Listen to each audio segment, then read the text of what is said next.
ಎಲ್ಲರಿಗೂ welcome back to our channel. ಇವತ್ತು ಚುರುಮುರಿ ಮಾಡೋದು ಹೇಗೆ ಅಂತ ತೋರಿಸ್ತಾ ಇದ್ದೀನಿ. ಒಂದು ಸೌತೆಕಾಯಿ, ಅರ್ಧ ಸೌತೆಕಾಯಿ ಮತ್ತು ಒಂದು ಕ್ಯಾರೆಟು, ಒಂದು ಈರುಳ್ಳಿ, ಟೊಮೆಟೊ, ಸ್ವಲ್ಪ ಕೊತ್ತಂಬರಿ ಸೊಪ್ಪು, ಮೆಣಸಿನ್ಕಾಯಿ ಹಾಕ್ಕೊಂಡು ಮಾಡ್ತಾಯಿದ್ದೀನಿ. ಇದನ್ನು ಇವಾಗ ಕಟ್ ಮಾಡ್ಕೊಳ್ತಿದ್ದೀನಿ. ಇನ್ನೂ ನನ್ನ ಚಾನಲ್ನ ಯಾರ್ಯಾರು ಸಬ್ಸ್ಕ್ರೈಬ್ ಮಾಡಿಲ್ಲ ಸಬ್ಸ್ಕ್ರೈಬ್ ಮಾಡ್ಕೊಂಡು ನೋಡಿ. ನಿಮ್ಗೇನಾದ್ರು ಈ ವಿಡಿಯೋ ಇಷ್ಟ ಆಯಿತು ಅಂದರೆ ಲೈಕ್ ಮಾಡಿ, ಶೇರ್ ಮಾಡಿ, ಕಮೆಂಟ್ ಮಾಡಿ. ಮತ್ತು ಈ ಚುರುಮುರಿ ಮಾಡ್ತಾ ಇರೋದು 4 ಮೆಂಬರ್ಸ್ 5 ಮೆಂಬರ್ಸ್ ತಿನ್ಬೋದು. ಅಂದರೆ ನೀವು ಕಡಲೆಪುರಿ ಎಷ್ಟು ಹಾಕ್ಕೊಳ್ತೀರ ಅಷ್ಟರ ಮೇಲೆ ಡಿಪೆಂಡ್ ಆಗುತ್ತೆ.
ಇವಾಗ ಒಂದು ಸ್ವಲ್ಪ ಎಣ್ಣೆ ಹಾಕ್ಕೊಂಡು ಮೆಣಸಿನ್ಕಾಯಿ ಕುಯ್ಕೊಂಡಿದ್ವಲ್ಲ ಆ ಮೆಣಸಿನ್ಕಾಯಿ ಮತ್ತು ಸೌತೆಕಾಯಿ, ಟೊಮೊಟೊ, ಈರುಳ್ಳಿ, ಕೊತ್ತಂಬರಿ ಸೊಪ್ಪು, ಕ್ಯಾರೆಟ್ ತುರಿ ಎಲ್ಲ ಹಾಕ್ಕೊಂಡು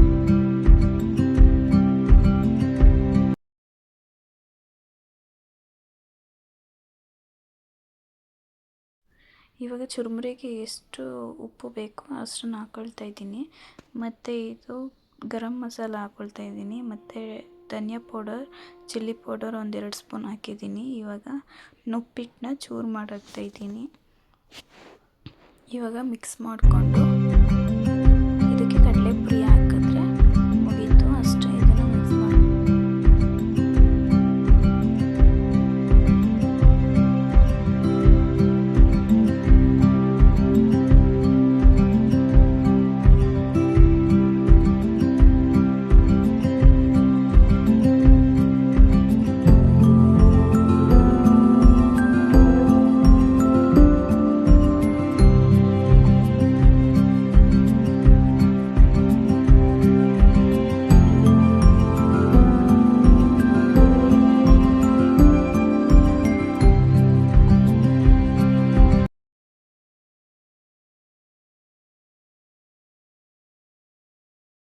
ನಿಮಗೇನಾದ್ರು ಈ ವಿಡಿಯೋ ಇಷ್ಟ ಆಯಿತು ಅಂತಂದರೆ ಲೈಕ್ ಮಾಡಿ, ಶೇರ್ ಮಾಡಿ, ಕಮೆಂಟ್ ಮಾಡಿ, ಸಬ್ಸ್ಕ್ರೈಬ್ ಮಾಡಿ.